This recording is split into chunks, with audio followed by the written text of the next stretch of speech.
take the blue pill. The story ends. You wake up in your bed and believe whatever you want to believe. You take the red pill. You stay in Wonderland. And I show you how deep the rabbit hole goes.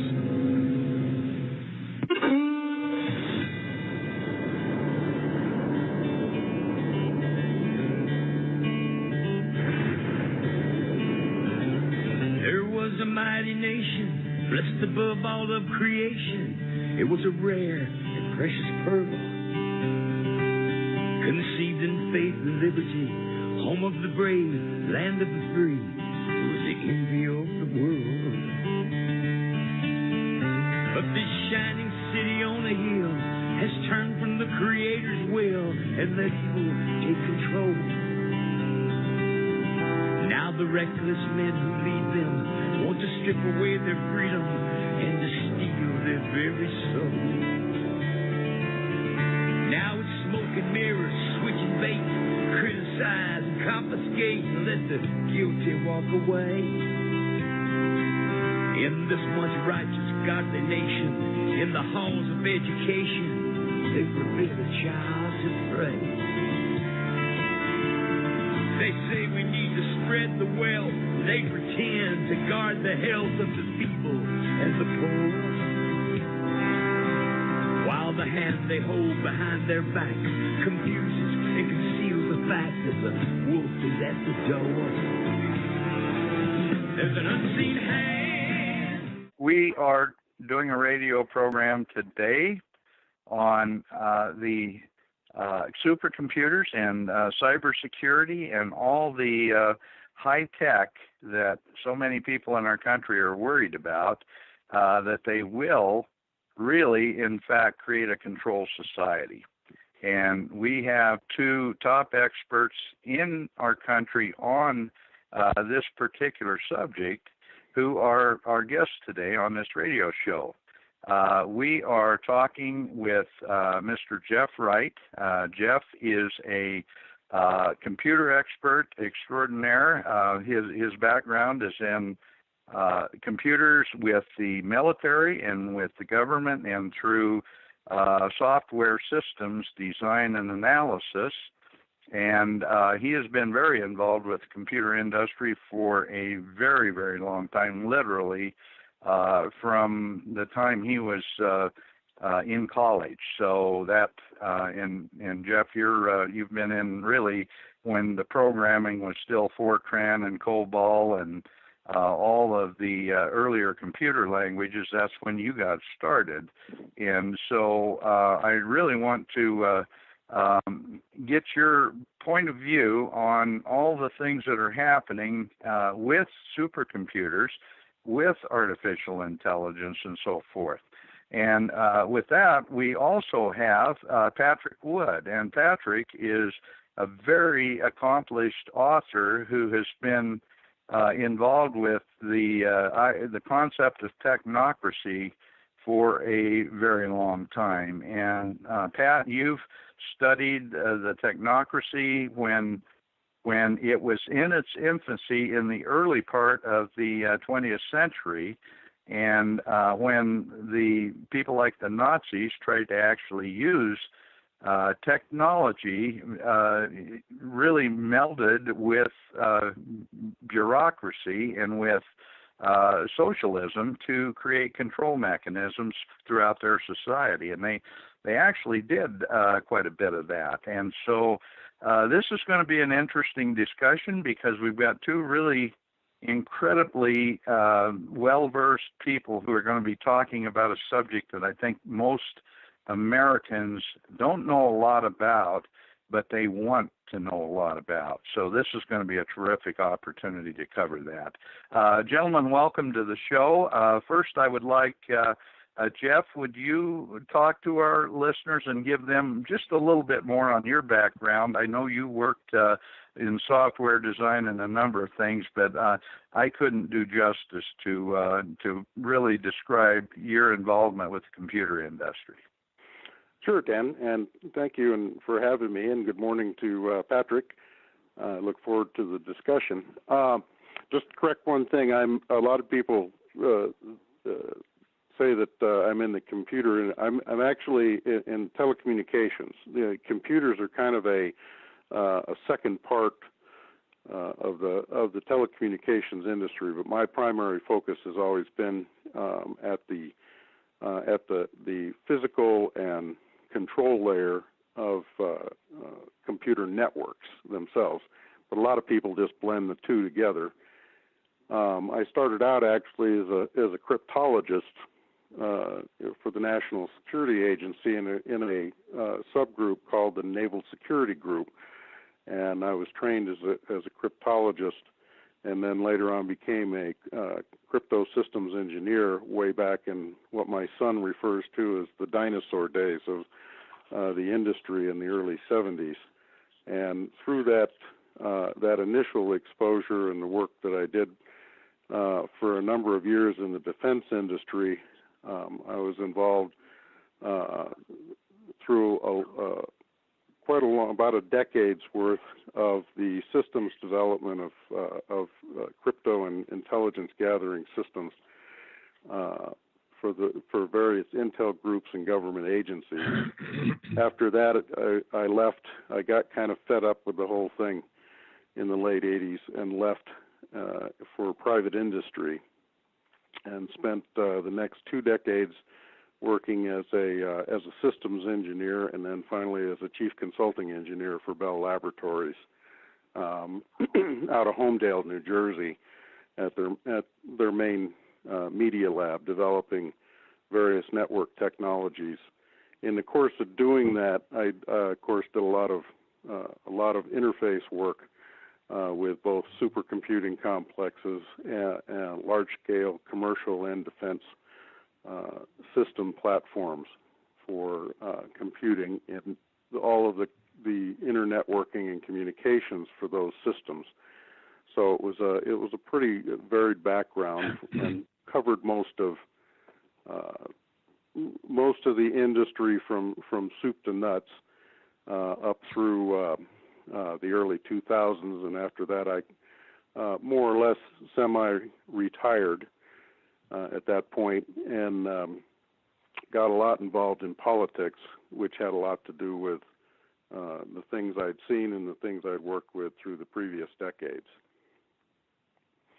Okay, well, needless to say that you did a much better job of describing your background than I possibly could have, but that also shows really your technical expertise and your involvement in the overall architecture early on through, let's say, 2010 or so, the early architecture of systems development, and that's really what we're going to be talking about today.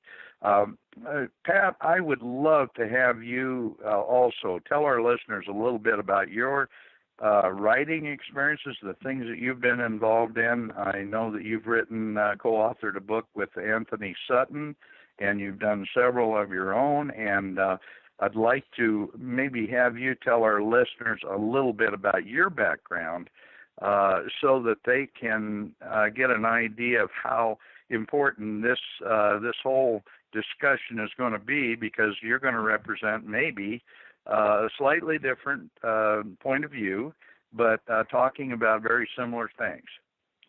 Well, very possibly. I have been studying and writing about globalization for a long time, since the late 1970s. And myself and Anthony Sutton, back in those days, were the primary whistleblowers on an organization known as the Trilateral Commission that was founded in 1973, and we picked up on it during the Jimmy Carter administration. But that started my career, if you will, in globalization. I have an economic background. I studied economics in college. I never served as an economist for anybody, per se, but I've been involved in the financial world and studying economics as well for a long time. And I discovered historic technocracy about 10 years ago, which is the only, let's say, replacement economic system for capitalism and for enterprise that was ever invented in the world. And you're right, it was back in the 1930s that this was dreamed up. we'll talk maybe more about a little bit later.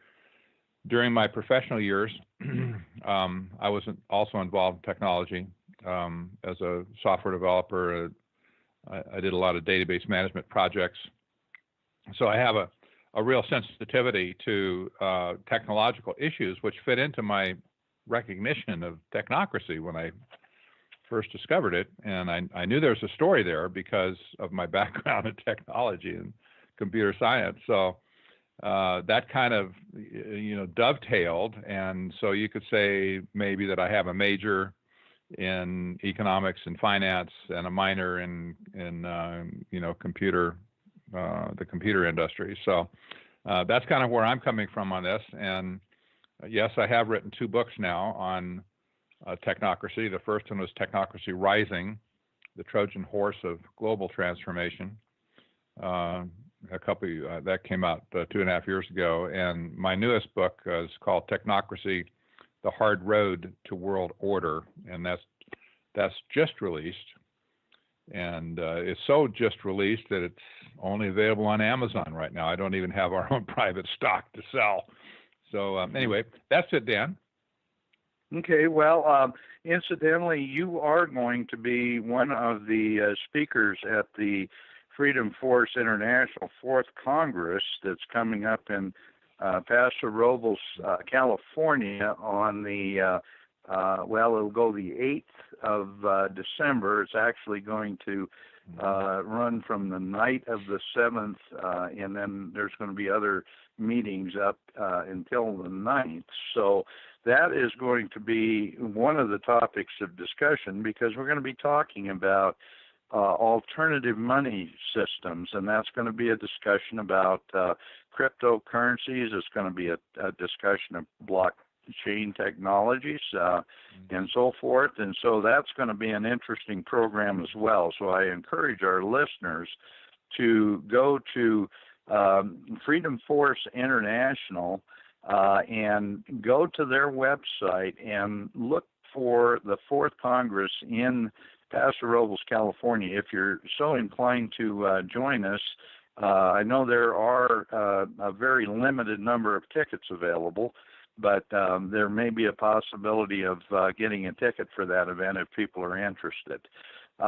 Jeff, I really want to lead into this discussion because you and I have had talks about cryptocurrencies. We've talked about your book, Citizens' Last Stand, and we've had previous discussions really about how big technology provides not only an opportunity for a very, very advanced future, but it also provides an opportunity for mischief if handled in the wrong way, and if let's say it falls the power of the internet and some of the high technology falls in the wrong hands. And you led me to a article in a book that was written by a gentleman by the name of George Gilder, and I went through the outline of that book, and there was a four-page explanation of why he thinks that blockchain technology will spell the end of Google rather than creating an opportunity for technology to take over mankind. I'm leading in with that because I want you to start the discussion of why you agree with that, in that you see technology as being something that, in spite of the fact that there are a lot of people who would like to control it, is something because of its basic architecture that cannot really be controlled. And I'm leading in with that, and I'd like you to take it from there.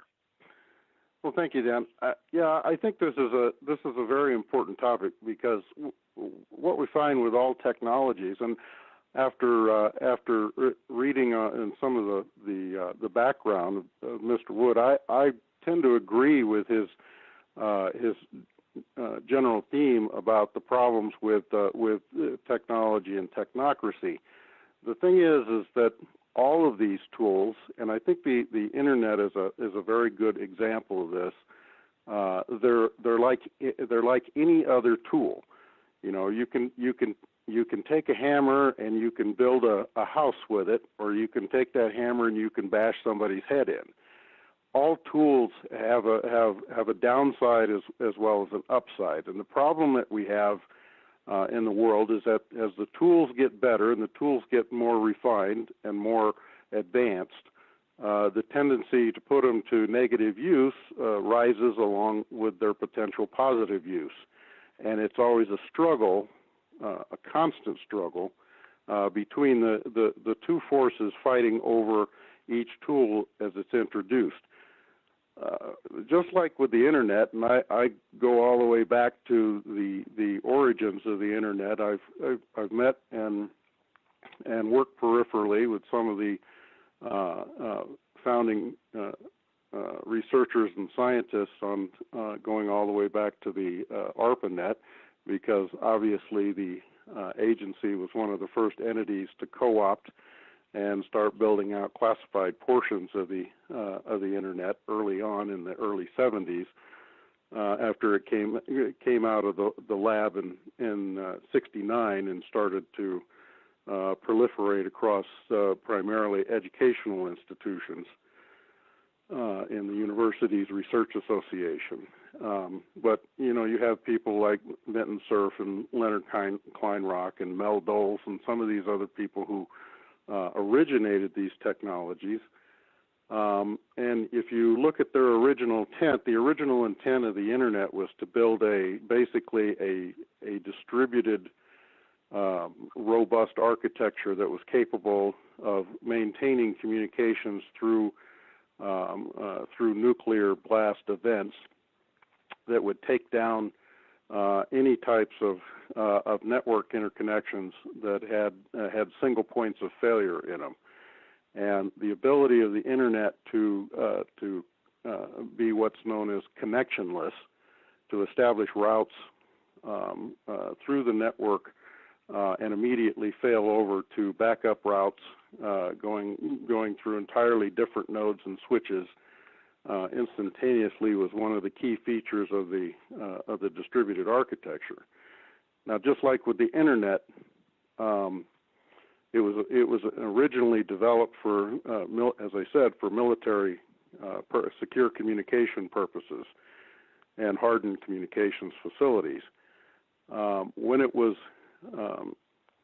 But it was also discovered that it was being an extremely robust technology. It was adaptable to all kinds of things, and as the initial technology was developed and enhanced, it became favorable for uses in just general government communications and switching. That through to early '84, prior to the commercialization idea, it developed modestly. It was probably by the early '80s, late '83, '84. It was probably up to a couple thousand switching nodes. And today, just in comparison, if you look at that's basically was the first 15 years of development. It probably went to about 2,500 or so switching nodes in the first 15 years, from '69 to '84. In the next 15 years, up until 2000, once it was commercialized in '84, that technology exploded because of the easy facility it offered to private and corporate entities. Exploded to be several hundred million switching nodes by the year 2000, from 2,500 to, I think there was about 250 million switching nodes by 2000, and today it's probably upwards of 500 million switching nodes around the world. In fact, that's kind of an irrelevant measure at this point. Right. But that kind of proliferation was not in any way anticipated by the original developers, that it would ever spread like it has and offer all of the incredible services that people can get out of the internet, of the commercial internet worldwide now. And In fact, it's probably at this point, if it hadn't been, if some other technology had not come along, basically, probably you'd find that it would be almost impossible to run the logistics and transportation system of the world without both the advent of the desktop computing world in conjunction with the internet. As Steve Jobs and some of the other commercializers discovered, it was literally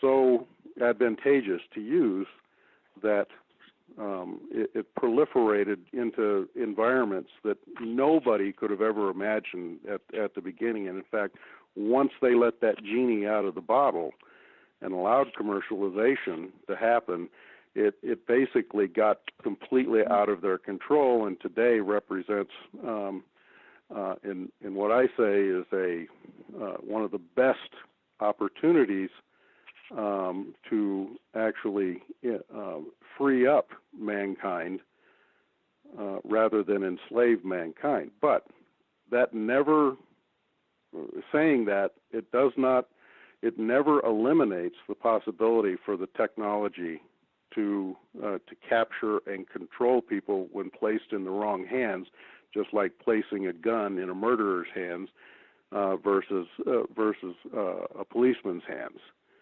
So, and this is going to be the problem as we enter the next phase with things like quantum computing, artificial intelligence, machine intelligence, the Internet of Things. All these new these next layer technologies that are now emerging are going to cause a whole nother set of problems that while they offer extreme advantages on the one side for the really for the individual, and we can talk a little bit more about that later on, but they also offer the opportunity for the malevolent in our society to attempt to use them to the detriment of mankind, all at the same time. Just like any tool, can be turned into a weapon. That's going to be the problem with dealing with how these technologies advance. Okay, good. Well, that's a good lead-in, and I want Pat Wood, because Pat has looked at this as I guess it's the tool that turns into a weapon in his books about technocracy, and that's why I thought this would be a marvelous discussion, because we can maybe between Pat and you, we can decide ways that there are ways that can protect the system and enhance the system rather than see it destroyed by the malevolent, as you refer to them. Pat, I want to get you into this conversation because you really have done a lot of work in this area. I guess I would like to see what questions and what things you would like to ask Jeff, so that we can start leading this discussion into really an open understanding of all the different pitfalls and all the different bonuses. Well, Dan, back when the internet really first started to get traction, people were searching for applications, things to do with it. They saw that there was possibilities, just like when the telephone was originally invented. Nobody had a telephone yet, but I think a lot of people thought, wow, I could talk to somebody across the street without having to leave my house. And they worked all that out. And now we have telephones everywhere, and they're ubiquitous. And the internet started out like that. It was just phenomena that a lot of people scratched their head and said, "No, that'll never amount to anything," and other people kept going. And the thing that really, in my estimation, it really turned the internet on in a practical sense was when corporate America, or not just corporate America, but the globalist corporate world, jumped on the concept of the internet in order to refine what they called their supply chain management. And that was the movement of goods and services, in a manufacturing process to arrive at a certain place at a certain time, just in time for the, to be assembled or whatever. And the corporate world just put tons of money into developing the internet for their own purposes of using this as a supply chain tool, management tool. And we see this today as well. This is one of the largest applications of the internet today is supply chain management amongst the major corporations. And remembering that technocracy is an economic system that proposes to take over 100% of all production and all consumption, the supply chain has huge implications to this.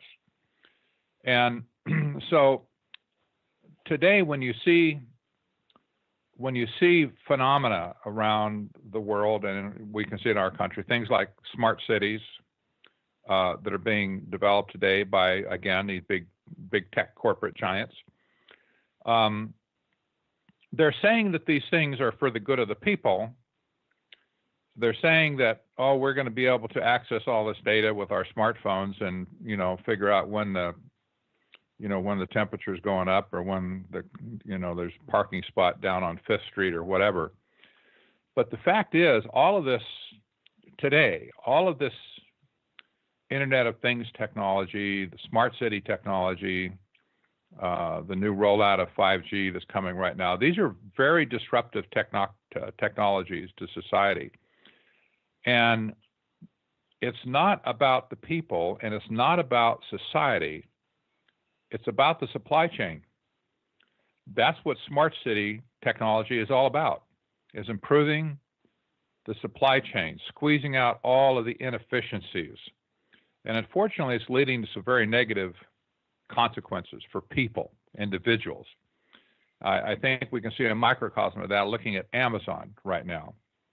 And Amazon's great on service to the front end, but the internal labor relations are so poor right now that over Black Friday there was massive walkouts all around the world because you can't treat us like robots. We're not robots, and the people are just having a fit. Well, okay, that's not the direction that we as citizens really want to go, that we're going to end up in a world that we're treated like robots and treated like cattle. But essentially the supply chain technology that's really being impressed around the world is really the prime mover in the direction of the use of the internet, not the internet itself, but just the use of the internet. And that's crowding the rest of us out. We see censorship going on, for instance, with Facebook and Google and Twitter and Amazon and so on. It's squeezing us out as they take over. Anyway, I'll stop with that. That's just kind of my first thought. Well, that's a terrific thought, and one of the things that comes to mind immediately, and then I'll turn it over to Jeff, is the fact that the supply chain that you're talking about was always designed to control humans by controlling consumption patterns and controlling everything that's available to them in a way that, quite frankly, people with bad ideas, people that want to control others, would, if in fact it all comes together, they would be able to control every aspect of our life, from literally the day that we're born till the day that we die. They'll control what we consume, what we can hear, what we can see. Everything about our society will be controlled by someone else if in fact it's used in the wrong way, and that's what your concern is. So Jeff, great lead in for you. I'd like to hear your view.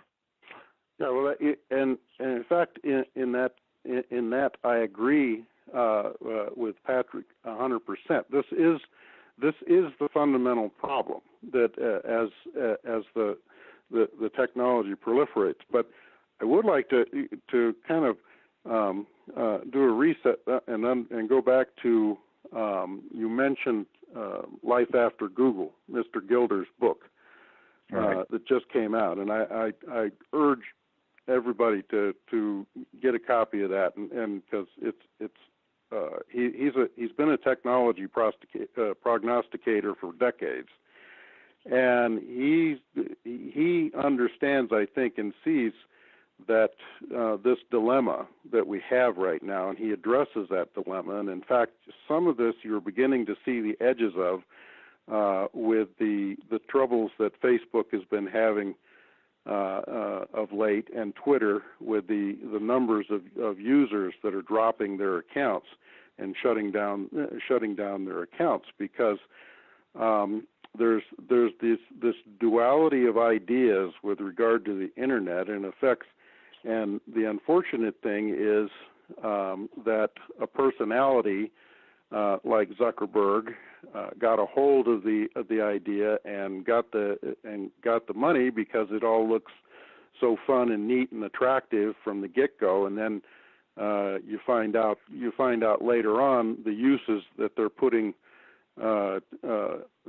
Facebook to use for, to track and surveil individuals and track their buying habits and track their likes and dislikes, and then start introducing things like AI to be able to then to reverse the relationship and actually start to control their choices by what's presented to them.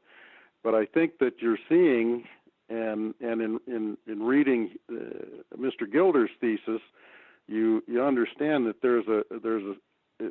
the original promise of the internet that was laid out by a lot of its founders really went totally awry, started to go awry, and this is one of the things that affected my continuance in the field was as I saw the same things happen in the late 90s and early 2000s. The original promise that I saw in the internet, and others, and the guys that actually designed the thing, and the scientists and researchers and engineers that implement it, a lot of people saw the same thing happening, that when you had commercial interest and government interest both, other government interests start to take these basic technologies and turn them towards, as I termed it, the malevolent uses, or not necessarily directly malevolent, but I would say less benign, some active commercial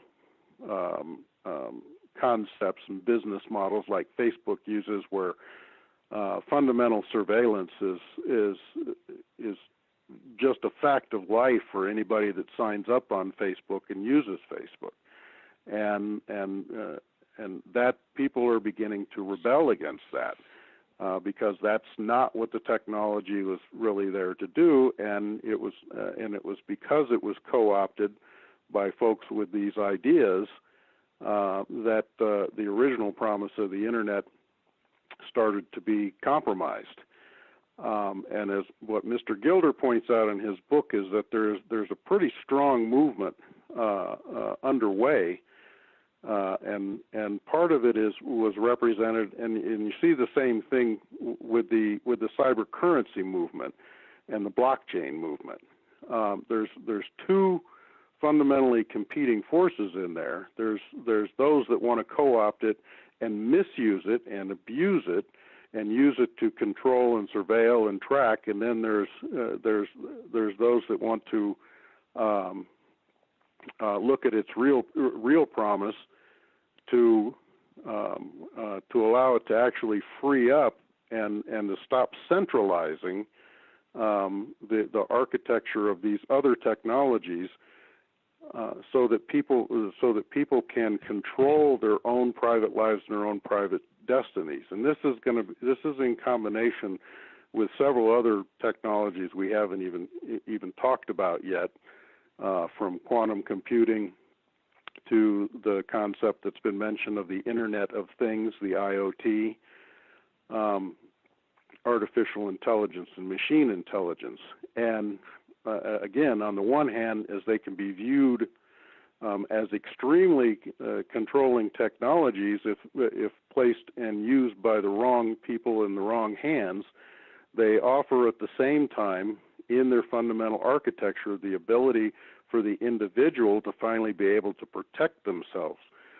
Quantum cryptography and a re-architecture or rethink of the original idea of the internet would actually bring back private security to the individual in a way that would be almost impossible for any other outside entity, private, commercial, or government, to actually break into your security by giving you a private network signature that you would control and you would own, to actually give people back their online, if you will, their online identity, and to keep that protected by some of these technology tools that are there. And I think that we're going to see a real battle break out here. Well, I think the battle really started to be engaged with the whole cryptocurrency movement and what's happened to it. And you see that battle going on every day, is now between the centralizing forces and the decentralizing forces. And now, because some of the decentralizing forces have had some success, you see that they're basically trying to destroy blockchain for anything but centralized uses. And I think you're going to see more and more of this as each of these technologies are introduced, is this fundamental disconnect between the two sides that are going to go into this conflict and battle it out. And I'll be completely honest with you, I don't know who's going to win right now. I don't think it's really determinable, but it is something that is taking place right now, and I think we, as Mr. Gilder points out in his book, it's something we need to pay attention to, because it is definitely going to affect how we are conducting our lives in the future, under our own control or under somebody else's control. Mm-hmm. Okay. Well, excellent discussion, Patrick. I know you have many of the same perspectives and questions about which direction this is going to go, and that comes out in your books. But it all, at this point, everything seems to be based on consumption and based on the supply model, and that's where I'd like you to talk about how technocracy in the past has utilized that supply chain modeling to control what people do. Well, exactly. Before modern technology really took hold, and the things we're talking about is like modern, say, in the last 20, 30 years. Just because what we have today didn't exist back in, for instance, the 1930s, doesn't mean that visionaries didn't see what was coming. They didn't know the particulars, but they saw the direction very clearly. And one of the reasons for that, and I'll just have to kind of digress and tell a story, I guess. The technocracy movement got started at Columbia University. And for a time, for about the first 9 months of its young life, they had residence in Hamilton Hall, which is the only hall back in those days that Columbia had. It's a big building, but it was the only building. It had a full footprint basement. And Columbia used the basement for temporary projects where they would grant access, and you could go there and set up for a year or two or three, and then go out into the commercial world and rent your own space or whatever. But technocracy took up half of the basement at Hamilton Hall. And they eventually got drop kicked out because of a fraud situation with one of the founders of the group. They let him go and they kicked him out. But nevertheless, the time they were there, The other half of Hamilton Hall was occupied by IBM. And they built, in that basement space, they built the first iteration of the tabulator. And that was the device that ended up very quickly in Nazi Germany, as you alluded to earlier in the program, to do scheduling and statistical analysis and stuff like that.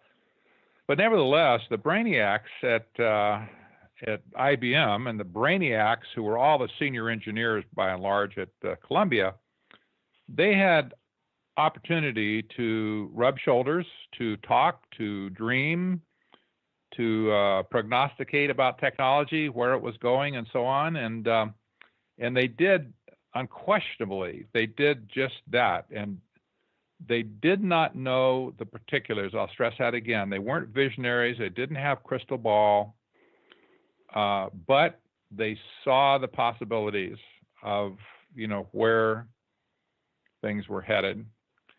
And so when technocracy got out into the world, and this is during the Great Depression, mind you, that capitalism looked like it was dead to many people at that point. But by 1938, they had defined their mission and their role and whatever very succinctly. And one of their official magazines defined technocracy just like this. It's a direct quote. Technocracy is the science of social engineering, the scientific operation of the entire social mechanism to produce and distribute goods and services to the entire population. Close quote. That's a pregnant passage, for sure. It's full of stuff. It speaks about social engineering, which is scary. It speaks about the entire social mechanism twice, as a matter of fact, and then the entire population. But most importantly, it speaks about producing and distributing goods and services to the entire population. This was back then a complete takeover of, attempted takeover of all production, all consumption to be run by what they claimed was a scientific method. It wasn't really very scientific. They weren't using it the way the scientific method was originally designed, by the way. But this was technocracy. It was an economic system that was going to use the technology to achieve complete social engineering. And this is what we see going on today. And, as good little scientists and engineers are, when you give a scientist or engineer a project, first thing they'll do is pull out a quadruped and they'll write down the requirements. What are the requirements of the project? And I know that Jeff is probably sick of his life about having to do requirements analysis, as I have over the years. Gathering requirements but that's what they do. Every engineer. It really is. So here's the requirements that they saw in 1934. Just listen to this.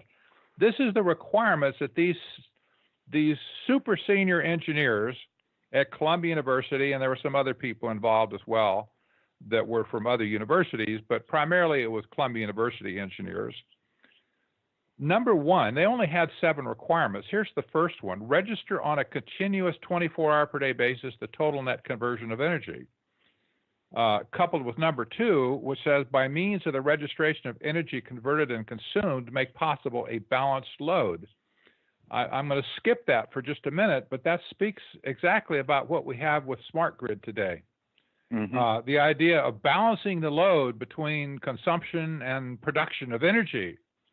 And this was a big deal to them back then, and it still is today. But listen to the next set, the next 3. This is a direct quote from their technocracy study course. Provide a continuous inventory of all production and consumption. That's number 3. Number 4, provide a specific registration of the type, kind, etc. of all goods and services where produced and where used. And the next one, which would be number 5 on the list, provide specific registration of the consumption of each individual, plus a record and description of the individual. Okay, now that's exactly what we see happening today. Mm-hmm. They That's didn't have the technology 2018. back then. That's 2018. This could have been written in 2018, but it was written in 1934. They only had pencils and papers essentially, but they saw the future of where data processing was going and, computer technology was going. And I am absolutely certain by studying their original writings that even though they didn't see, they didn't know that there were going to be xenon chips today that were, powering AI computers. They didn't see that at all. But they saw the direction it was going. They said, if this goes the way we think it's going to go, we will be able to provide the specific registration of consumption of each individual plus a record and description of the individual. These were the hallmark requirements for technocracy, and this has not changed. In my opinion, this has not changed over a very long period of time. And this is the game plan, if you will, that we see. Well, let me rephrase that another way. The requirements we're documenting. The project that we see maturing before our eyes fit those original requirements. Ergo, there's got to be a connection between those original requirements and the fleshing out of the project as we see it today. Does that make sense? Well, it makes perfect sense. Yeah, I would. One thing I'd add though is that the reason that I think that you see that connection, and this is where I tend to come down a little differently on the subject, is because of normal human behavior patterns. One of the reasons, we through the 30s and 40s and 50s and right up to the 70s, what you saw was you saw this huge movement in all spheres, and it's directly related to the rise of the technocracy movement, is this huge drive towards centralization. I think it's almost synonymous with technology. The only thing that they understood was these large centralized architectures, and whatever they did, it was all the way through. And when you talk about companies like IBM being right in the center of this, they were. We looked at IBM when I entered commercial industry. I was one of the ones that viewed IBM as the Darth Vader of the empire because of the mainframe control, and that's about the time that when Steve Jobs issued his warning that as long as IBM controls the future of computing, it will set back all computing by decades. And I agreed and agree still with that fundamental outlook. And this has been the problem. This battle is between the centralizers and the organizing principles of the centralizers and the decentralized architecture. Now, the interesting thing is that with the advent of the internet, and particularly with the Internet of Things, the IoT, you have what you see now is you have a fundamentally distributed hardware architecture, and with things such as cryptography, you have the ability to have completely decentralized and personal privacy. The industry, however, both the government and commercial elements of the industry have driven the industry on this centralizing model. Centralized cryptography, centralized processing, centralized control. And the movement that I think is emerging now is to break that philosophy that came out of the 30s and 40s of the centralizing, organizing architecture in all things. And I think with the current basis of technologically, we now have for the first time in history the ability to do that, to actually break the centralized architecture and the centralized control, while at the same time they're still battling on their side of the equation to centralize and control it.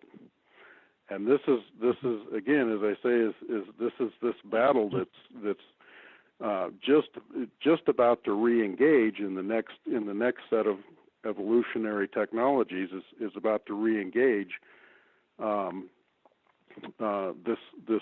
this dilemma that exists globally. And again, I don't. My crystal ball breaks when trying to figure out who's going to win. What I do know about human behavior is that the natural tendency of better than 85% of the population is to roll over and accept centralizing and hierarchical types of architectures, and about as maybe at the most, and I think you would Pat might even drop that number to less than 15%. To completely disagree with the centralizing organizing concepts and to go to a decentralization and model of control in the population. And this is the problem is that the centralizers, the natural centralizers in the population far exceed the number of decentralizers that exist in the population, and so consequently, there's the possibility exists of being overwhelmed by the complacent factor, the fact that the majority of people simply go, that's fine with me. It doesn't hurt me. It's okay. I'll just do that, and they go, and that allows them to go the natural path towards hierarchical control. It's you're right. It's the path of least resistance is what most humans follow, because by nature they're lazy and they don't want to rock the boat. They don't want to change things if in fact they're comfortable enough that they feel like they can get by just fine. And Patrick, this is a perfect lead-in. Patrick does a tremendous amount of work on UN Agenda 21. As a matter of fact, that's where we've kind of gotten together on a number of occasions, because I do too. And one of the things that are at the center of UN Agenda 21 is globalism, global government, and global control. And that is a control, literally, as we said earlier, from cradle to grave of the entire populations, supposedly to benefit mankind by making sustainability the center of the use of natural resources. Pat, jump in, please. Well, absolutely. Here you have an organization, like them or not, United Nations. I don't, but some people obviously do. They have 193 nations of the world in their pocket who have signed on to creating this system of sustainable development throughout the world. This is an economic system. This is not a political governance system. Sustainable development is a business economics term. And they're proposing to completely transform the world into sustainable development and away from capitalism and free enterprise. I make a case in both of my books that sustainable development is nothing more than warmed over technocracy from the 1930s, and I make a pretty good case for that. And so you have the head of climate change, 3 years ago now, in a press conference in Europe. This never hit our press, our media, of course, never will probably. But she was the head of climate change. She's the one that ran the Paris Accord meeting several years ago, and she said verbally, it was reported, recorded, and I watched her lips move from the video that came out of it just to make sure it was really her. She said, "This is probably the most difficult task we have ever given ourselves, which is to intentionally transform the economic development model for the first time in human history. This is the first time in the history of mankind that we're setting ourselves the task of intentionally, within a defined period of time, to change the economic model that has been reigning for at least 150 years since the Industrial Revolution." And she goes on and dribbles and says, this will not happen overnight. It will not happen as a single conference or on climate change, be it COP 15, 21, or 40. You choose the number.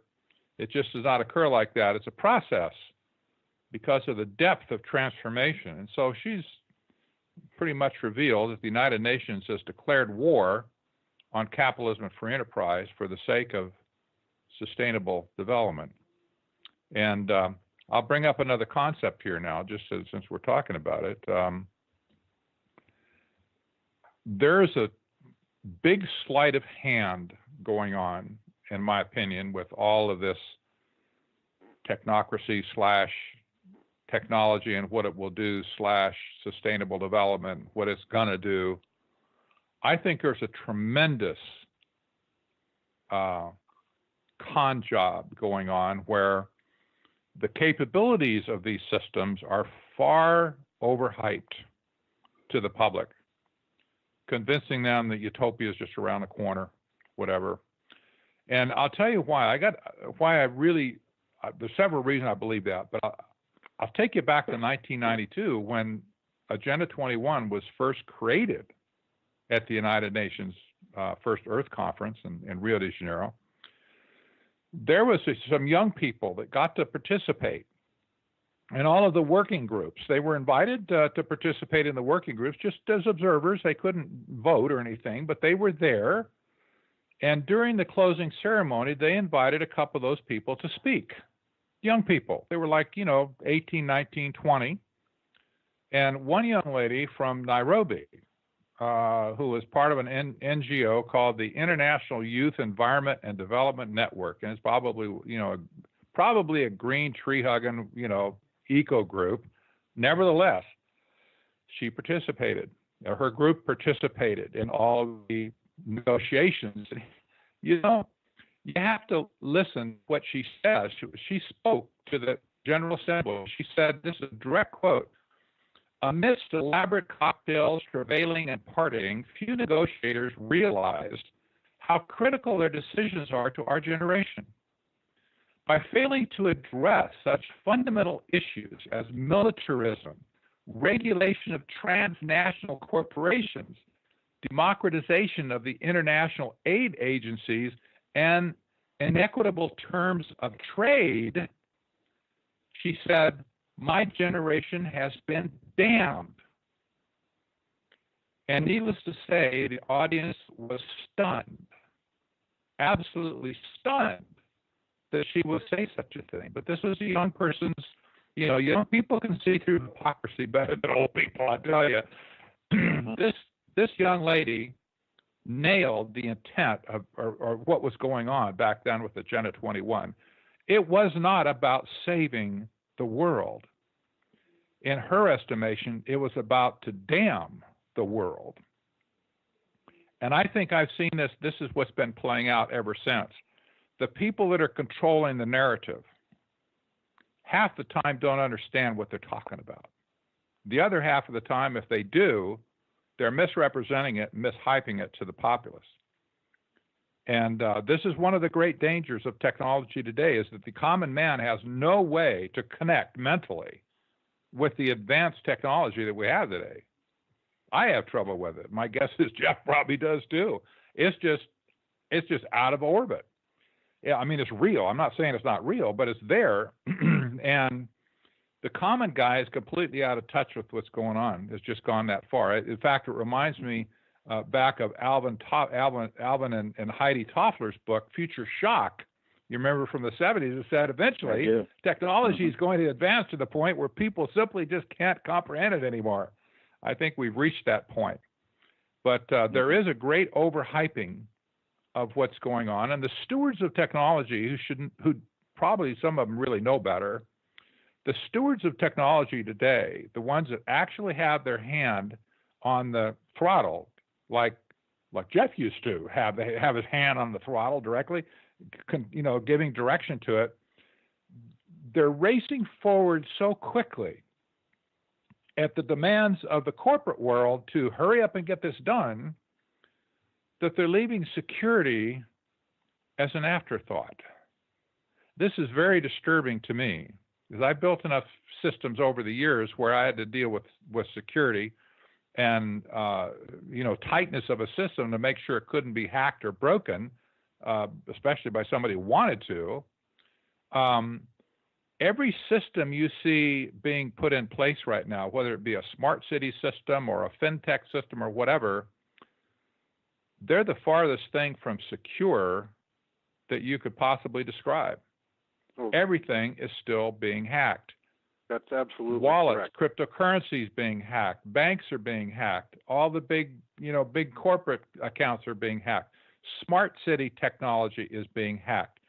Even self-driving cars today are being hacked. This is like, okay, who's paying attention to security? I'll shut up. I'd like to know. Well, who's paying attention to security? That is precisely the issue, and during the peak of my corporate career, I kept addressing this problem and trying to make people aware through the 90s that this is going to be a huge issue for them, that you cannot continue to centralize and control all of people's digital signature and profile through your banks, through the finance companies and the credit card companies and mortgage companies, and then have security that is basically Swiss cheese. And when I started talking about things like the need to control electromagnetic emanations from their data centers, shielding and proper grounding, and all the things that went into actual system security to protect not only the outside compromise of these systems through things like hacking, but just simply the emanation of electromagnetic information out of these great big data centers, that if you use techniques that were at that time routine by the National Security Agency, you could sit a block down the street in a van and record all the information you wanted, because none of it was shielded. Well, they looked at me like I was from Mars, because they had no understanding of any of the. They didn't understand a lot about some of the technologies that they were implementing, and they didn't understand anything about electromagnetic emanations and what were referred to as quarter wavelength harmonic properties. They didn't, that all was just gobbledygook to them. And they didn't, and when I tried to propose that we actually start looking at privacy and protection and true security, it was just rejected out of hand as being too expensive, too much time, too much energy. And I said, you got a system here that's just Swiss cheese, and you're entrusting, and you have millions of customers that are entrusting their data with you, and you're treating it like it's trash. And this has become this whole problem is basically going to, is I think one of the triggers that's going to bring this system down.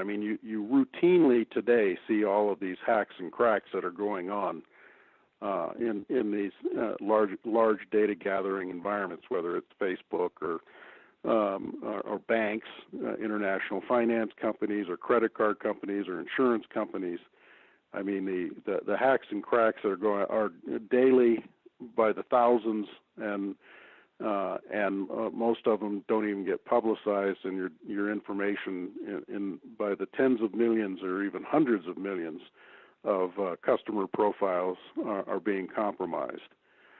And I think the system is I think in one sense is going to literally break down under its inability to protect even fundamental privacy of people, to where the market will simply rebel largely on its own, because too many people will wind up having their information and their lives compromised by these corporations, because they cannot, on a centralized architecture. That's the fundamental flaw.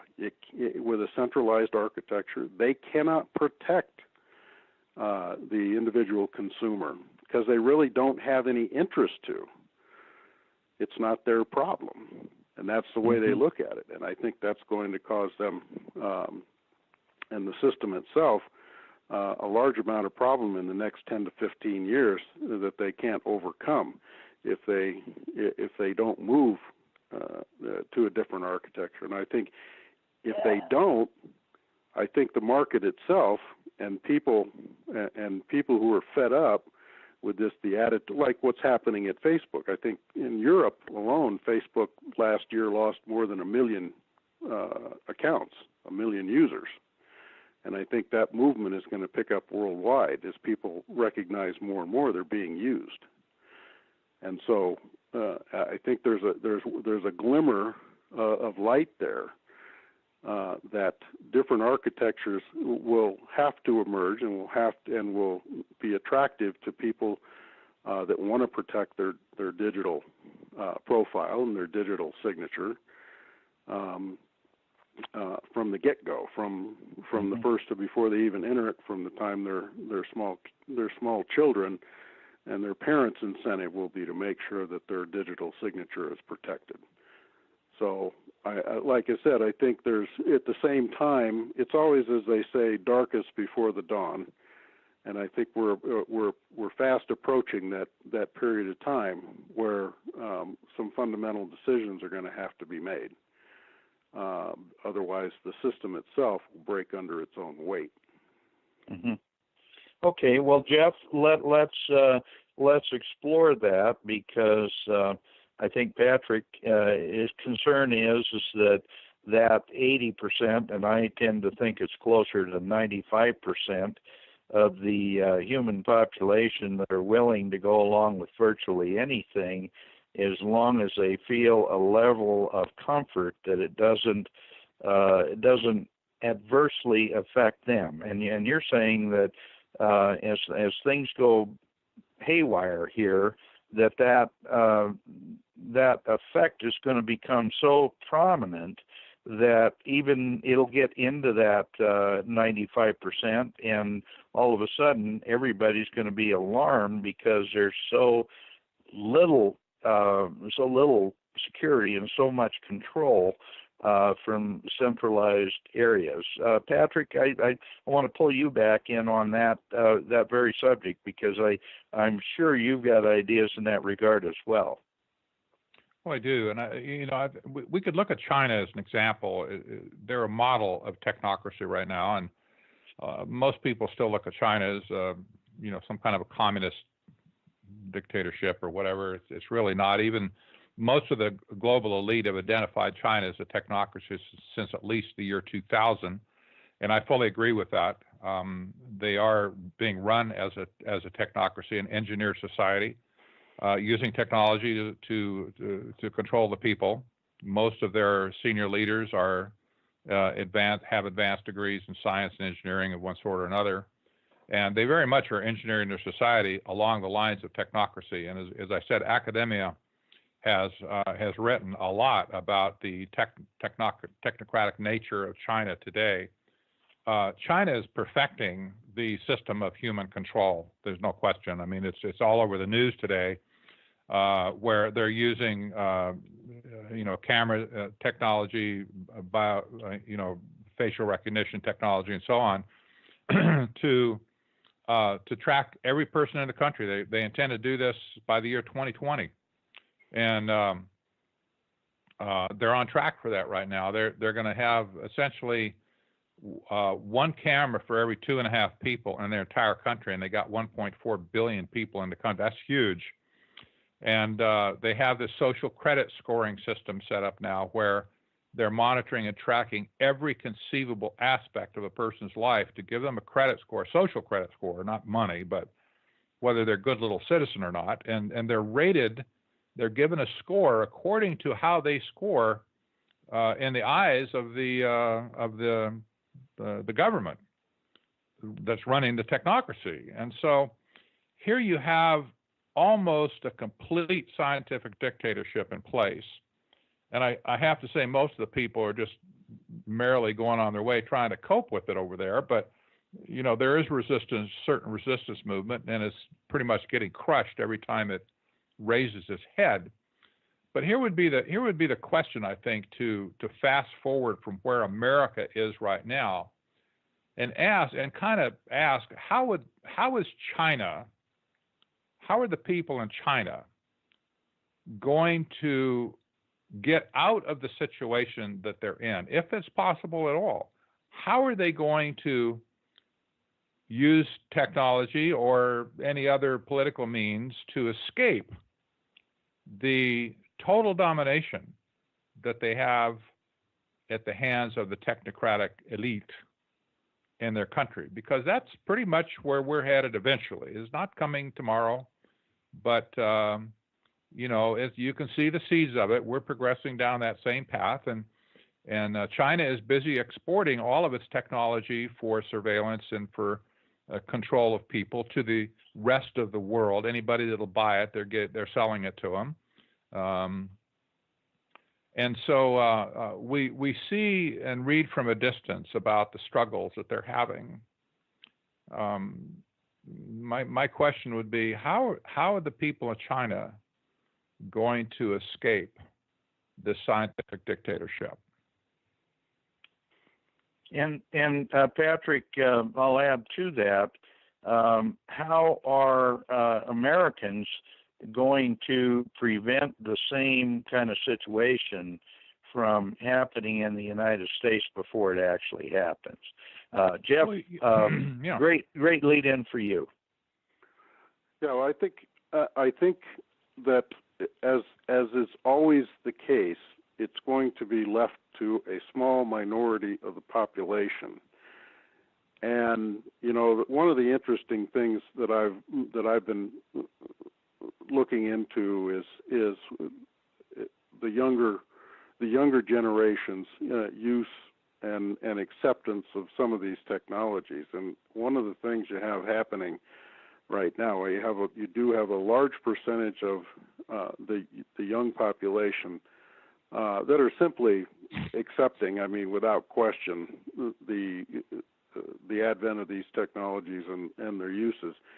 You have and this is true within my own kids and nieces and nephews and others that are heavily rebelling against use of the social media. They're not huge numbers, I mean, but there's a significant number that are rebelling against acceptance of all of these, you know, these comfortable,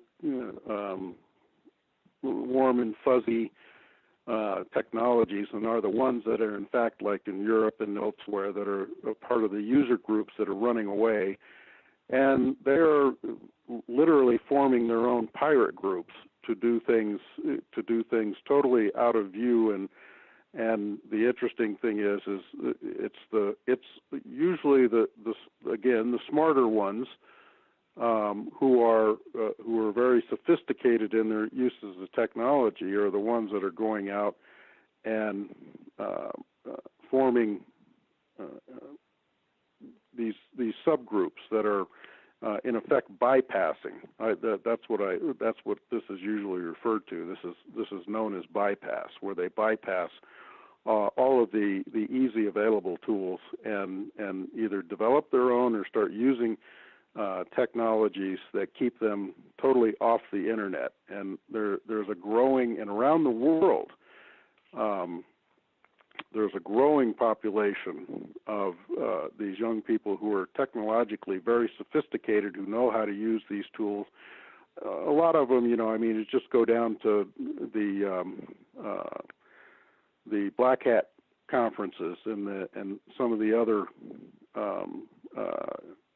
technology conferences that a lot of young people engage in on gaming and hacking and cracking, and look at what their view is of these institutionalized and centralizing control mechanisms are, and there's a lot of rebellion going on in a lot of cases, and it's one of the things that kind of heartens me is that they laugh at the inability of some of these institutions. And believe me, like my son said the last time he went to one of the conferences down in San Diego, there was agency people from the government all over trying to recruit.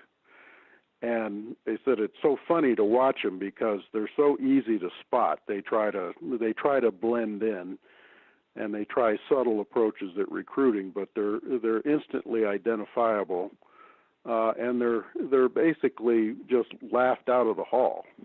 But they keep trying, and because they want to penetrate these groups and learn their techniques and take advantage of the talents that a lot of these kids have with these technologies. And that's one of the places that, and I can tell you from my own personal knowledge, when I was with the agency and subsequently kept track and worked a lot of contracts throughout Asia, as I kept some tabs on what was going on throughout the business and various companies I consulted with.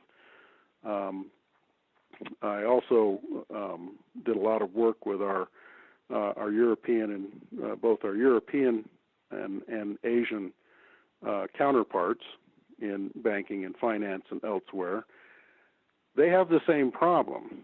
There is a growing underground movement that they have a heck of a lot of trouble keeping track of and dealing with in China of a subset of the population has no interest in and no desire to agree with the direction that things are going, and they are finding ways. In fact, they don't talk about it a lot, but my son told me that there's groups that are figuring out ways to disable large networks of the cameras that they have put in place, and to hack into the various government nets for video surveillance and disrupt them. And it's going on. You don't hear about it, obviously, from China. They don't want anybody knowing that they have these vulnerabilities.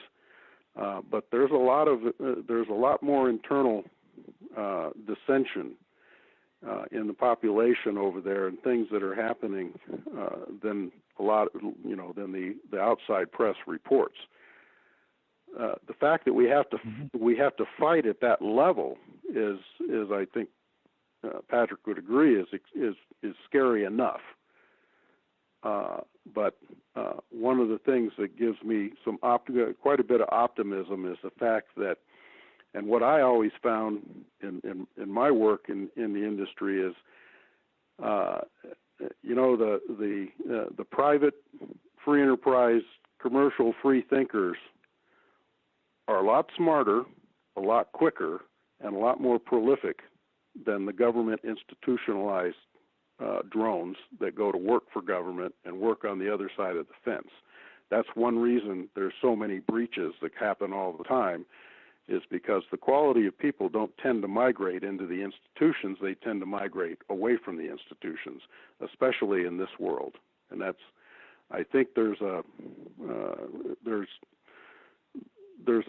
glimmer there that we're going to see in the next 10 to 15 years starts to break out in places like China, that there's a movement like this that's going to grow larger in an internal dissension that's going to grow larger over time. And I think is going to present them with a lot of difficulties that eventually, especially here in the United States, which is going to take a lot stronger hold. It's just like the difference between us and China. One of the reasons that this whole effort is easy is just the fundamental knowledge that there's 320 million or so firearms in the United States. Now, whether those and how those get used is irrelevant. Just the fact that they exist in the population tends to give pause to anybody in a control position as, well, how do we go about this? You know, creates a problem for them.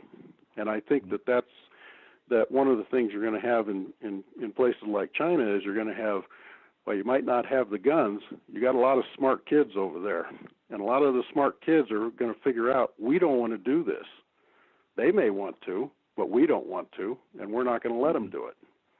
And I think it's a natural human tendency that it's in a small segment of the population, but I think it's the thing that always gives these movements pause in how they go about their business. Mm-hmm. And I would agree with that. It always boils down to a very small percentage of dissenters that are literally at the crux of change. They are always the ones that make the difference, and it's been that way throughout time. Right. I want to talk a little bit about, George Gilder's book, The Life After Google, and there's some principles in there that he says are the reason that the internet is designed to be free, and it's not designed to be controlled by big government. And there's not, at least in the synopsis, I didn't see this, but I know both of you gentlemen are Christian men, and there is an essence, a moral essence, and the understanding of God and spiritualism that is something that doesn't have really a place in technocracy, and that's, I think, one of the shortcomings of the people that envision global control of everything, and that is that it doesn't have a moral foundation. Now, I don't want to get too preachy on this, but I know also that both of you gentlemen have very strong feelings in that regard, and I'd like to talk about that if we can. Jeff, I know you have strong feelings in that regard too. I think that,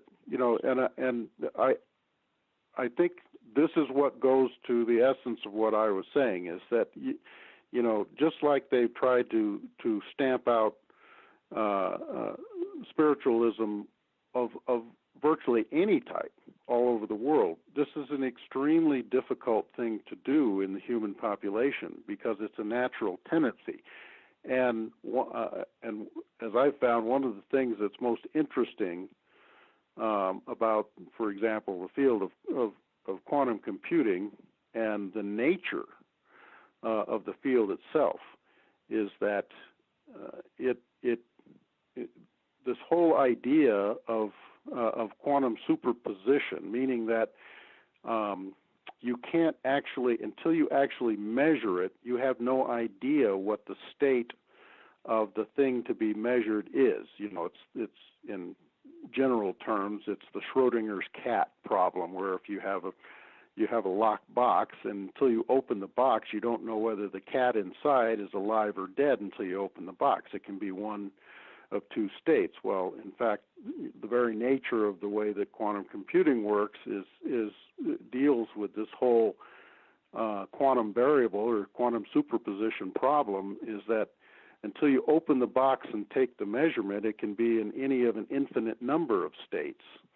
Not just alive or dead, it can be partially dead, partially alive. It has all kinds of states that it can actually be in, and this is and that's why, when people ask me, well, how do these things work? And I tell them, well, nobody, even the guys that are designing quantum computers, have any actual idea how they really work. They're just dealing with the technical properties of the way these systems behave in a way that they can actually order and regulate them to use them. And that's the theory behind a quantum computer. But this goes to the issue of how the nature of the universe works, how and is there indeed a spiritual quality to the universe? I think as they're finding out in the field of quantum computing, there definitely is a quality to the universe that they cannot define and don't understand in any way. And I think in there, it doesn't necessarily meet all of the historic or traditional understanding of what spiritualism means. But if you look closely at it, it holds all of the elements of the great mystery, if you will, that can't be defined, the thing that is and is not at the same time. And this is, and I think this is one of the great things that they're forced to deal with in this whole endeavor. Is the more we think we know, the less we really do, and the more difficult it becomes to understand is what is indeed in the nature of reality. And I think that amongst people that are both engaged in attempting to control and manipulate the systems, and the people that are having those systems used against them, they're going to find out more and more that this ability or this attempt to use them to gain control of the population is going to completely backfire on them, because of the actual nature of the system as we get closer and closer to understanding what the actual reality or nature of the universe is. As we discover more and more of these things, I think it's going to lead to, that exact situation of the more we think we know, the less we actually understand. And I think that's going to lead more and more people back to questioning what is the true nature of the universe. Is it really what the scientists see? I think, as I've discussed with you before, Dan, I think what this is going to lead to is that we're going to find out at some point that both the theological definition and the cosmological definition of the nature of the universe have some hooks into the truth, just not all of it. And I think at some point what's going to happen is that there's going to be this third way in people's both theological and cosmological or universal understanding of who and what we are, how we got here, and what the nature of the universe is. And it's not going to be, I don't think it's going to ultimately be satisfying completely to either side in any sense. I think it's going to be less satisfying actually to the scientific method side. But I think it's not going to be completely satisfying to the theological side either, because I think we're going to evolve to an actual greater understanding than we've ever had in the past. Mm-hmm. Well, and I think that's the definition of the nuance of the soul is something that's never really honestly been quantified or defined, and that is at the center of theology. That's at the center of the difference between humans and the machine world. And that's something that is, since it hasn't been identified, since it hasn't been quantified in a way that I think is satisfactory to scientists or to theologians, I think that understanding is the thing that will keep the control mechanism from having total control. Pat, I want to pull you into this because I know you've got some very strong feelings in that regard. And I just, this is a fascinating discussion, and I really want to continue this because I can see we're just barely scratching the surface here. But Pat, weigh in on this, please. there is definitely a religious view to technocracy, even though they swore they didn't have any religious affiliation back then, and they probably don't now, but if they do, it's mostly Eastern mysticism, or at least oriented around Eastern mysticism. But the father of technocracy is acknowledged widely in philosophical circles to be Henri de Saint-Simon, a French philosopher who lived from 1760 to 1825. And he was the guy also who was the father of scientism, which is a religious philosophy that has been written about extensively in the last century for sure. Lots of works out there available on scientism, but Saint Simon was the guy who came up with both. And here's how he defined scientism. He said, "A scientist, my dear friends, is a man who foresees. It is because science provides the means to predict that it is useful, and scientists are superior to all other men." Close quote. That's what started a lot of what we see today, and that is the religious proposition that we see today among many technologists. Not all, certainly not all, maybe a minority.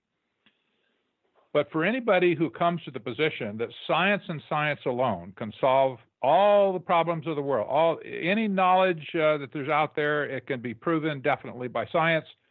Anything that cannot be proven by science is not true. That's essentially their proposition of scientism. And that's basically the idea that technocracy holds, that all truth must be scientific truth. We also see that same philosophy, by the way, in the transhuman movement, which is kind of the Siamese twin of technocracy, if you will. But scientism is a false proposition. It's a false religion, in my opinion. It's false from the get-go, because scientists are not superior to all other men. In fact, I know that for a fact. And they don't have a crystal ball. They are not able to foresee much. Sometimes you can predict something, a trend or whatever, but they have no ability to foresee.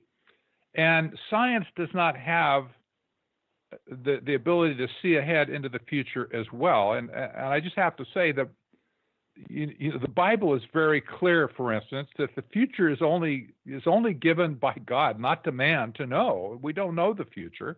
Nobody's ever known the future. And one of the, kind of to bring this around where we are with quantum computing, that is not a hobby exactly of mine, but I'm very interested in it. The people who are dealing with this themselves have little understanding of the phenomena that's happening. They think they understand it sometimes, but then as soon as they look at it a little harder, maybe I didn't understand it as well as I thought. And this is where they're floundering. And nevertheless, they're continuing to build bigger and bigger and bigger quantum computers, at least what they think is quantum computers. And they're beginning to press all this into service to answer questions for mankind, whatever those questions might be. I remember Obama asked a question of the national database that was being put together several years ago. He wanted to find out all the cities in the country about racial profiling. So he wanted to analyze the housing patterns and stuff like that. And he asked the question to the master computer, and it gave him an answer, actually. And then he created policy out of that to initiate some new types of affirmative action programs or whatever. And so he just asked the question of the database. It's kind of like walking up to the crystal ball and saying, "Oh, great crystal ball, what is the future of housing for the next 10 years? Clickety click, spit, spit, spit, and out comes a policy document." There was an expectation of truth there. But did they actually get truth out the other side? Nobody can really be certain. Mm-hmm. And the danger with this advanced computing right now, for the people that are making it that still don't quite understand it, the rest of us are left as at the mercy of completely at the mercy of this technology. And if somebody stands up and says, well, these answers, they're science-based, they're evidence-based answers. After all, we better do what they say. Nobody's really going to know. It's almost like a return to shamanism, except that the shaman now is quote unquote science, and this that is out there that nobody quite understands. But you could look at global warming as an example of this. I think. How do global warmists maintain their position in the face of contrary evidence that's absolutely fact-based? They do. Just be dogmatic. It's a religion to them. It's a religion to them. They've adopted a religious proposition that their truth is the only truth, and by golly, their truth will whoop your truth. It's just like what we said in first grade. My dad will whoop your dad. Try it. So right. This is the problem. This is the problem. I really apologize, but Dan, I'm going to have to drop off. Absolutely, and Jeff, I'll ask you. Can we have this conversation again with you and Patrick? Yes, I think that'd be fine. Okay. All right. Great. Well, thank you very much for being part of this radio program, and we'll look forward to talking to you again very, very soon. Patrick, it's been a great discussion, and Dan, thank you for having me on, and we'll come back to this one again. Likewise. All right, sounds good. All right. That's great. Okay, Patrick, I am so thrilled that you brought up the so-called science behind global warming, because that was whirling around in my head as you were talking about the foibles and the dishonesty that can be part of science. And certainly the global warming scam right now, and I think most legitimate scientists would admit that it is a scam, is a perfect example of how science is abused. And so if you can destroy truth in so-called scientific method that easily, then obviously the whole system is corrupt and subject to be challenged and questioned from top to bottom. It is, and it shows you how easily people can be led to a false proposition by people in authority. This is if it were in a workplace where, for instance, let's say the big boss at the company takes advantage of some female employees that are working in the he would be prosecuted for abuse of power, that he had used his authority figure position to take advantage of some, ignorant females, if you will, and that just want to keep their job. But anyway, this happens all the time in industry. But how is that any different than the global elite taking a body of quote unquote truth like global warming right now and cramming that down everybody's throat and saying, if you don't believe it, you deserve to be punished? That's exactly what Al Gore said 2 years ago. Deniers deserve to be punished. So that's an abuse of power, in my opinion, just as bad as any other type of abuse of power. Like a priest, for instance, that takes advantage, of a child and in his parish. This is happening all over the world, apparently, with the Catholic Church. Okay, well, not picking on the Catholic Church, just saying. It's an abuse of power. This is an abuse of power. And the very disturbing thing about this is that just looking at it as an example, a group of people, small group of people, compiled this body of what they call truth to prove that global warming is the real deal, and that if we don't mitigate global warming, the world's going to hell in a handbasket on a freight train, and we're all going to die, and the seas are going to rise, melt. Oh my gosh, all the polar bears are going to die. et cetera, et cetera. And it's your fault because you caused it, and only you can undo it. And if you refuse to undo it, why, you might as well just pick up a gun and go shoot those polar bears yourself. Because that's how guilty you are. Mm-hmm. And so the fact that somebody could do this and get millions and maybe billions of people to follow that deception, right? To follow along with it, to believe it and go, oh, you're absolutely true. I believe it. I'm going to go plant a tree right now, whatever. And the fact that they could do that is just disturbing in itself. And, this also kind of indicates the screwy nature of man, that man is easily deceived, very easily deceived. Yeah. And this plays into everything we're talking about here. I believe it plays into everything we're talking about. Well, it goes back to that. And it goes back, Patrick, to that man is always, or at least usually, going to follow the path of least resistance. And if you get through propaganda, through controlled media, through all these other sources, you get enough so-called scientists to jump on board with a very, very bad idea, and enough people say it, most humans are so conditioned to follow so-called experts that they'll just go along with it. And the thing is that the bottom line of all this stuff with climate change is, again, going back to the same thing with the technocracy, with what Jeff was talking about, supercomputers and artificial intelligence. It all goes back to control of mankind by a very centralized group. And that's why it's so important that we find ways to challenge that whole hypothesis. That's right. We need to talk about it. That what was the old Joan Rivers shtick? Can we talk? Something like that. This needs to be discussed, and people need to open their minds. I'm reminded of the old. Speaking of shticks, the old adage that there's different views of you and me. There's the me I think I am.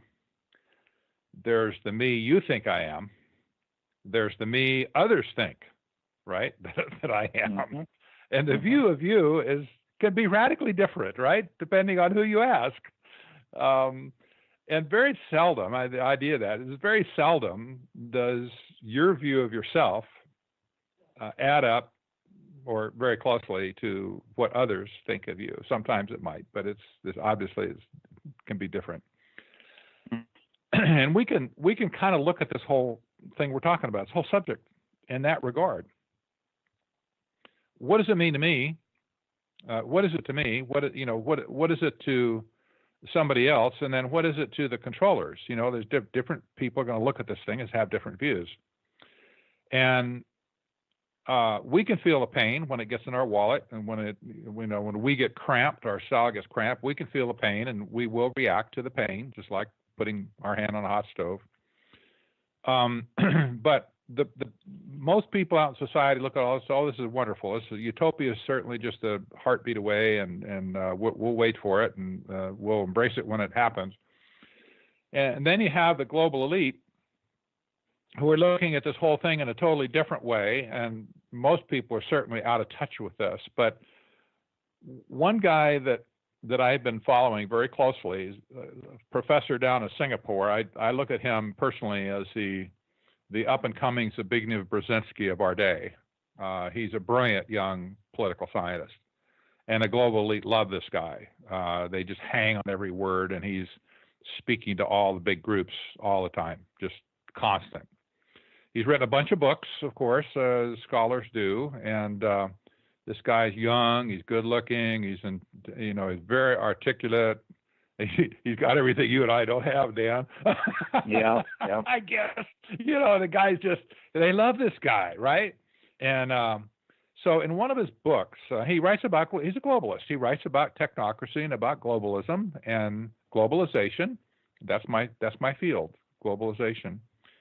He wrote this one sentence that just knocked me off my feet almost in one of his books called Connectography, which is connecting the global cities together.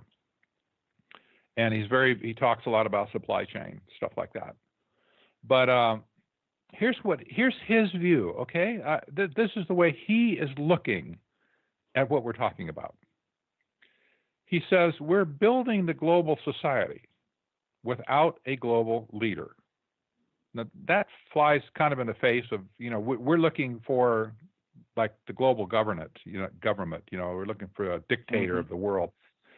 He's not acknowledging that that's coming. He says, we're building a global society without a global leader.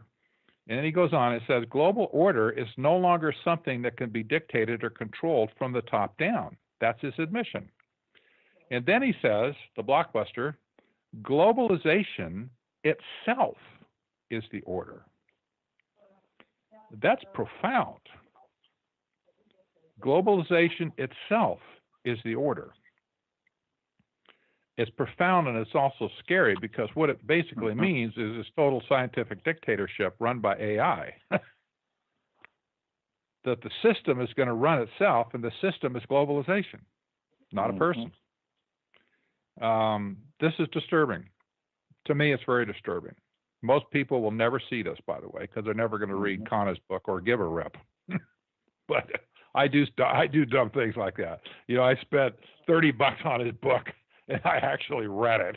And I'm not one of the global elite. Yeah, they might call me next week and ask me to join, but that's not me today, right? And by the way, if any of your listeners think I'm joking, okay, I'm not ever going to be part of the global elite. But I'm concerned about what they think, because they're the ones that got the money. Oh yeah, absolutely. So far, they've been the ones that have been directing the train, the freight train, right off the end of the tracks. And so you're absolutely right. Yeah. So the thing is, it is a scam. It's very thin in my estimation. Things like global warming, if that's a scam, everything else that emanates from it is a scam. That includes sustainable development. It includes the promise of utopia. They say they're going to alleviate poverty everywhere. They're going to have jobs for everyone. They're going to have adequate housing for everyone. Why, sounds just like utopia, and that's exactly what they're promising. But the fine print, you get down to the bottom of, the footnotes. All you have to do to get all that is to give them control over 100% of production and 100% of consumption. And where did we ever hear that before? How about 1934? Right. Straight out of the textbook. Give us straight out of Nazi Germany. Yep. Just turn over the reins of all production and all consumption, and you can have utopia. You can have everything you want. Lots of leisure time. You're only going to work 4 hours a day. That's all you're going to have to work. The rest of the day, you can go play in the park, whatever you want to do, your hobbies. Life will be good, they say. And the fact of the matter is, I'll tell you what, if Hitler almost won World War II, he came so close. If he had won World War II, we would all be goose-stepping today, and we'd feel like jackboot on our head about every other day. The world would be a different place if Hitler had won. And no. We can't go there, Dan. We just cannot go there. One of the things that you and I both are very aware of is that population control is at very the Agenda 21 program, and that population control says they're going to eliminate 92% of the world's population. Well, for our listeners that think that this is some kind of a benign thing that'll make you feel good, understand one thing, that if they take total control of your life and consumption and food and all the other things that they want to control, they will also control who lives and who dies. And they'll make sure I guarantee you, Right. Pat, if that sorting of the people comes out, anybody that they don't particularly love is going to be one of the 92% that perish. That's right. Exactly right. It is a brave new world that we're facing here, and I probably would just end by saying that we use that term, brave new world. That phrase it's in our vernacular today, right? People say it all the time. Oh, it's a brave new world, isn't it? Every time they hear some new piece of what we're talking about. So yes, it is. But remember that Aldous Huxley wrote that book in 1932 when technocracy was housed at Columbia University. And he was looking straight into the face of technocracy that got the inspiration for his book, which was a scientific dictatorship. Mm-hmm. And, make no mistake about it, people over the ages have seen this. They've identified this, that technocracy is going to put us into hell rather than utopia. And I got it just with a smile on my face. I got to tell you, I bought a rare book yesterday. Came in the mail. I bought it a few days before, called The Techno-Crazy Old World, and the subtitle is Technocracy in the Light of Prophecy, written by J.C. Kellogg in 1934. Wow. And he says the super dictator and the super robot of Revelation 13 are in the world today. This guy who was they called him a cowboy evangelist back then, but he was a pretty bright guy, I think. Technocracy was everywhere back in 1934. Mm-hmm. He wrote this little book, and he pinned it directly to Bible prophecy. It just tickled me to death that somebody else saw it back then in the day, right? In the day, right when it was hot. We're not talking about, we're talking about it today, and most people say, oh, that's just, you're just projecting your own thoughts back in history. I say, no, I'm not. They saw it back then, people. It's like, this is nothing new. It's the same nature of man. It's the same kind of men that think they're superior to everybody else. Mm-hmm. Like holy mackerel. This is crazy. And virtually every one of them, Patrick, is someone who is deeply unreligious. They are people who believe in the scientific theory, who believe in the superiority of man, and have no understanding of the biblical perspective. And I think those that is the danger, but it's also, I think, the very fundamental weakness of the whole technocracy system. And I really, I think that is the Achilles heel. Well, I hope so. If science is the only source of truth, as they believe, then, they've never proven that love exists. They've never proven that. I mean, how can you prove that scientifically, that love exists? You can't. It's a condition of the soul. How about anger? How about jealousy and all that stuff? Well, if love doesn't exist, try this on for size. Go home and tell your wife that there's no scientific proof that love is real. Therefore, I don't believe in love anymore. So I guess we can continue to live together, but I don't believe that there's any love anymore. And so see how that flies. Yeah. With your wife. Yeah, well, and see how it flies in your own heart, Patrick, because the reality is that there are so many things that they're trying to quantify and define that are beyond quantification and definition, and certainly the human soul, and that's kind of what I was getting at earlier. Absolutely. In this. The human soul is something that cannot be quantified and defined. It's something that is it's an essence. It's esoteric. It's something that is part of human existence and morality that cannot be controlled.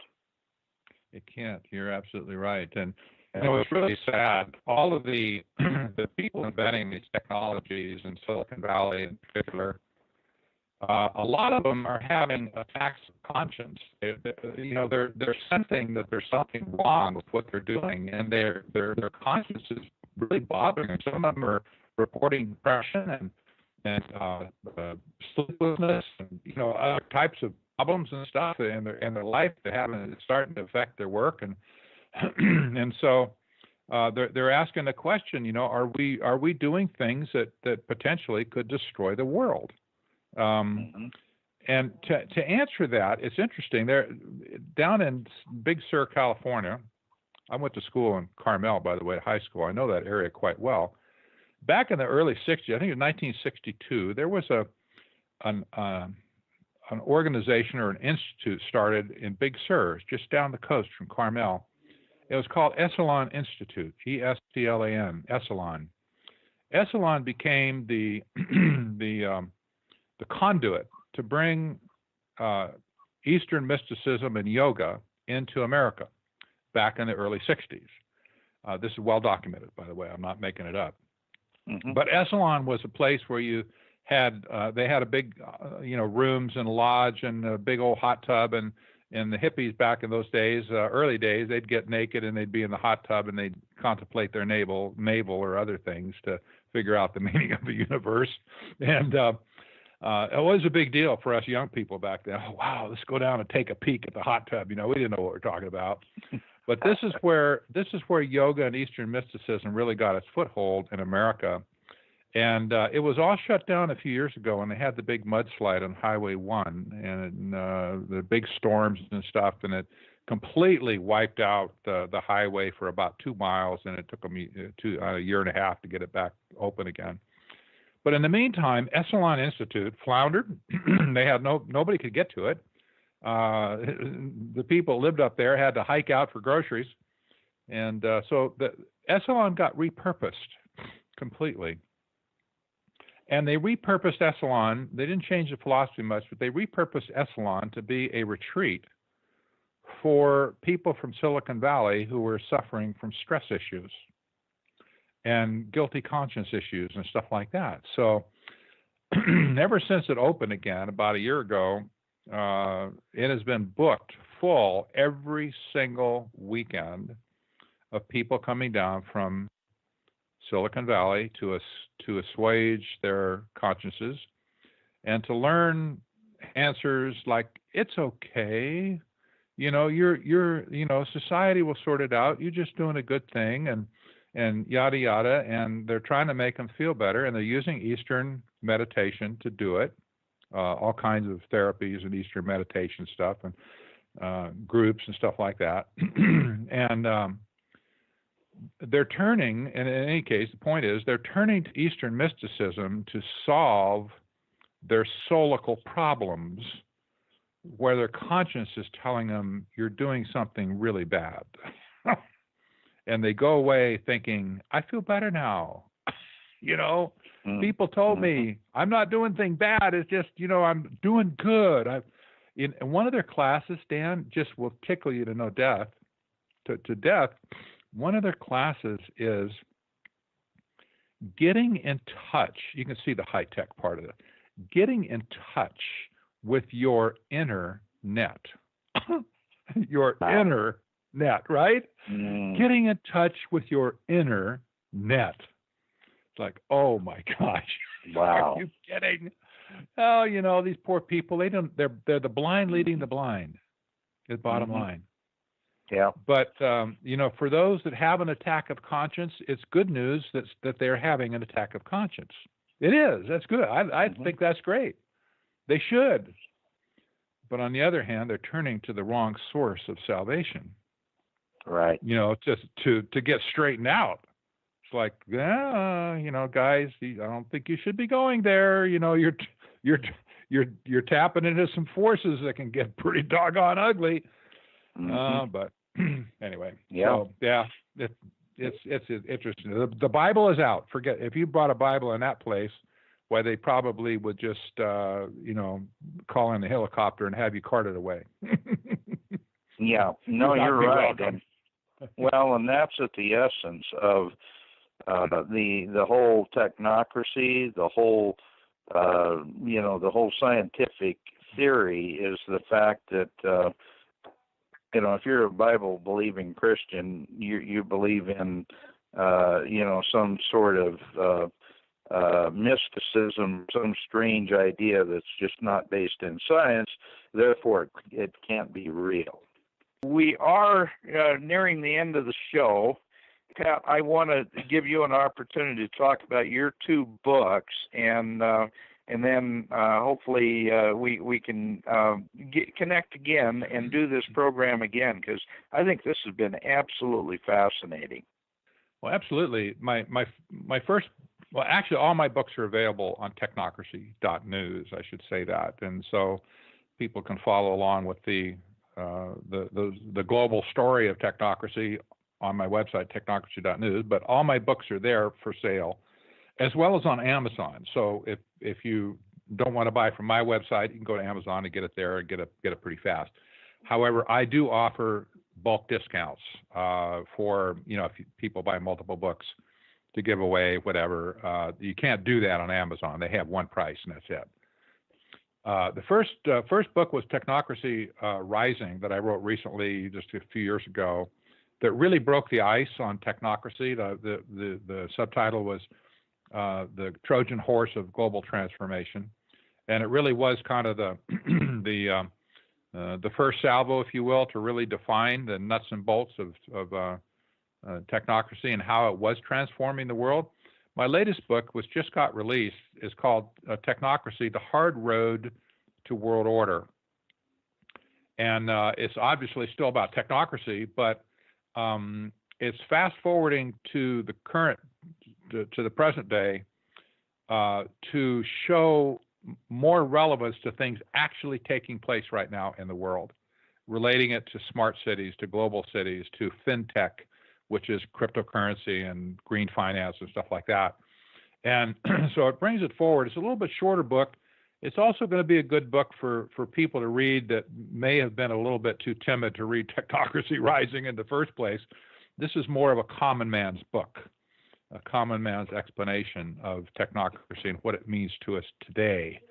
And people can go to my website, check it out. There's a link right on the front screen to go look at it. And there are reviews on Technocracy Rising, especially.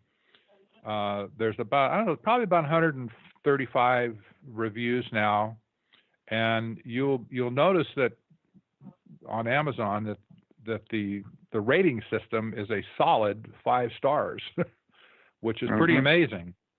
I didn't ask for any of those reviews at all. I don't have anything to do with them, but I've accumulated over the last 2.5 years a solid 5-star rating on Technocracy Rising. I don't know if the new book's going to do that well, but all that to say, yep, somebody thinks once the people read the book, somebody thinks that it's worth reading. So maybe that would be an encouragement. If you need encouragement, go read some of the reviews on Amazon and see what other people are saying, and make your own mind up if you want to buy the book or not. Right. Well, and I have read your first book. I have not read your second book, which I'm going to be getting from you at the 4th Freedom Force Congress, where you're going to be speaking. But I do highly recommend Technocracy Rising, and I've recommended it to a number of friends who I know have purchased the book. So please go there, do that.